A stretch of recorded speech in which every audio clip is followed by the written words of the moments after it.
भगवान है।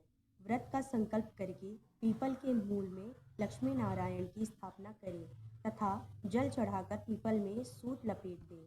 भगवान का ध्यान करके पत्र, पुष्प, फल, मिष्ठान, वस्त्र, गंध आदि अर्पण करें।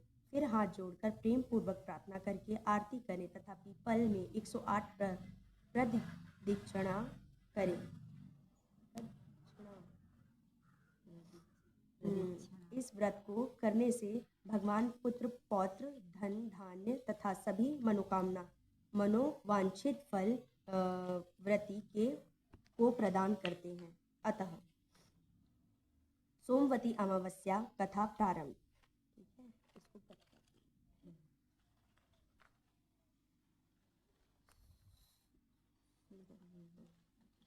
सूत जी बोले कि शीर्ष्या पर पड़े हुए पितामह विशंभ जी के समीप जाकर धर्मात्मा युधिष्ठिर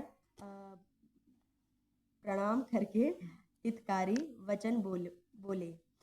युधिष्ठिर बोले कि भीमसेन के कोप में मुख्य दुर्योधन इत्यादि कौरव मारे गए और अन्य सब राजाओं को युद्ध में अर्जुन ने मार डाला। दुर्योधन की बुरी सलाह से हमारे कुल का नाश हो गया। अब बालक, वृद्ध और दुखी मनुष्यों को छोड़कर कोई राजा रह ही नहीं गया। क्या है? भरत वंश में केवल हम 5 भाई ही शेष हैं। यद्यपि हमारा अब एक छत्र राज्य है, किंतु मुझे यह अच्छा नहीं लगता। अपना जीवन भी मुझे अच्छा नहीं लगता। भोग में भी कुछ प्रीति नहीं है। वंश का नाश देखकर मेरे हृदय में दिन रात यह संताप रहता है। उत्तरा के गर्भ का बालक भी अश्वत्थामा के अस्त्र से जल गया। इस कारण इस पिंड विच्छेद को देखकर मुझे दुगना दुख हो रहा है। हे पितामह, अब आप बताइए कि मैं क्या करूं और कहाँ जाऊं जिससे शीघ्र ही चिरजीवनी संतति प्राप्त हो।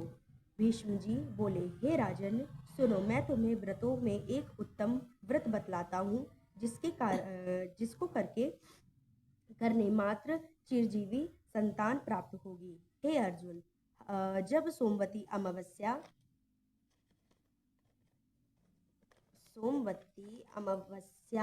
हो उस दिन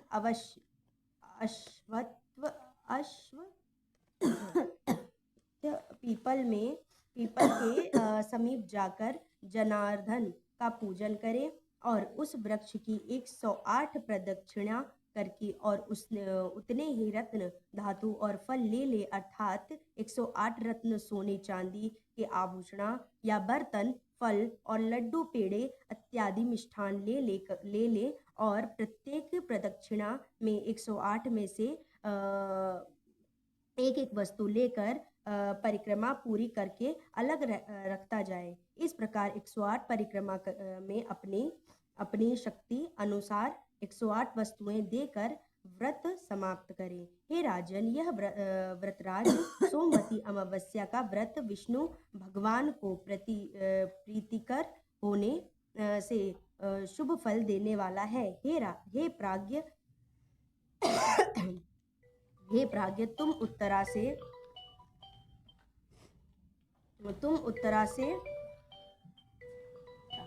तुम उत्तरा से इस व्रत को कराओ। उसका गर्भ जीवित हो जाएगा और तीनों लोकों में विख्यात गुणवान पुत्र होगा।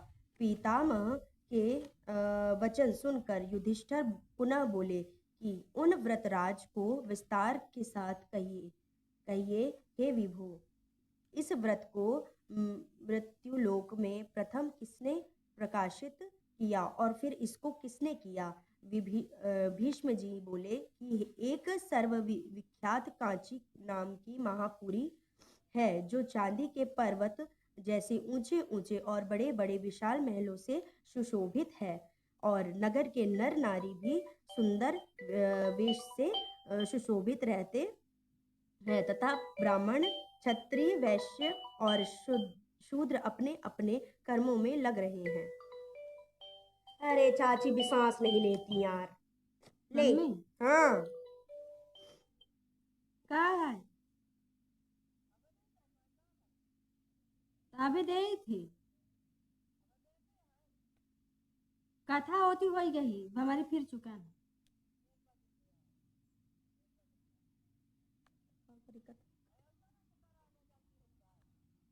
पूजा ना करी। पूजा ना करी का अतर रख अभी यार कथा कैले हाँ अभी। नहीं तो बीचे मां जाके तुम बना खवा दो। रूप और चातुरी में प्रवीण वेश्याओं से वह नगरी उसी प्रकार शोभित है जैसी कि कुबेर की अलकापुरी या इंद्र की अमरावती। अग्नि के समान तेजोम्य वह महापुरी रत्नों से भरपूर है। वहाँ बड़ा पराक्रमी रत्नसेन नाम का राजा था।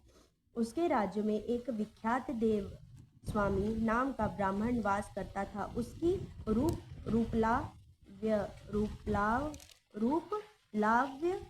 लावण्यवती धनवती नाम की सुंदरी स्त्री थी। उस लक्ष्मी रूप स्त्री का जैसा नाम था वैसे ही उसमें गुण भी था। उसके 7 गुणवान पुत्र थे। हे राजन, इसके एक गुणवती नाम की सुंदर कन्या भी थी। वे 7 पुत्र अपनी अपनी स्त्रियों के साथ सुखपूर्वक विहार करते थे, किंतु कन्या अपने तुल्य पति की चाहना से कुमारी ही रही। इसी बीच में कोई ब्राह्मण भिक्षा के लिए उपस्थित हुआ। वह ब्राह्मण अपने तेज से अग्नि के समान देदीप्यमान था। उसने द्वार पर आकर आशीर्वाद दिया। देव स्वामी की 7 पुत्र वधू शीघ्र ही उठ खड़ी हुई और प्रत्येक ने अलग अलग उस ब्राह्मण को भिक्षा दी। उसने उन सबको सौभाग्य संपत्ति के साथ अचल सुहाग का आशीर्वाद दिया। पीछे माता ने गुणवती को भी भिक्षा देने के लिए भेजा। उस कन्या ने ब्राह्मण के चरणों को अभिवादन करके भिक्षा दी। इस पर ब्राह्मण ने उसे आशीर्वाद दिया कि हे शुभे, तुम धर्मवती हो। इस विस्मयुक्त आशीर्वाद को सुनकर गुणवती घर में चली आई और उस ब्राह्मण ने जो आशीर्वाद दिया था उसे माता को सुनाया। उस आशीर्वाद को सुनकर माता धनवती पुत्री का हाथ पकड़कर द्वार पर आई और उस ब्राह्मण को पुत्री से फिर प्रणाम कराया, किंतु फिर भी उस ब्राह्मण ने वही आशीर्वाद देकर उन्हें संतोष दिया। आशीर्वाद सुनकर धनवती फिर चिंतित होकर बोली, हे भगवान, आप प्रसन्न होकर मेरी बात सुनिए।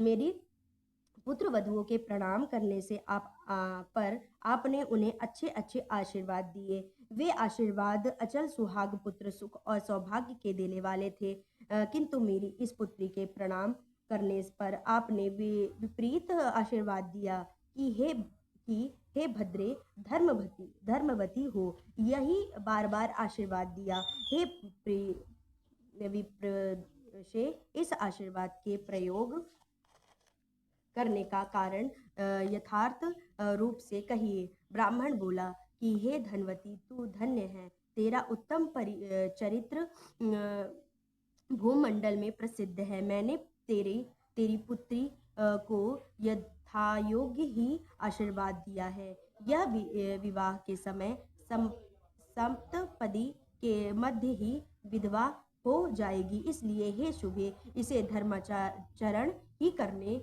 चाहिए। इसी कारण मैंने इसे यह आशीर्वाद दिया है कि शुभे, तू धर्मवती हो। यह बात सुनकर धनवती चिंता से व्याकुल हो गई और बारंबार प्रणाम करके दीन वचन बोली। धनवती ने कहा, हे वीरेंद्र, यदि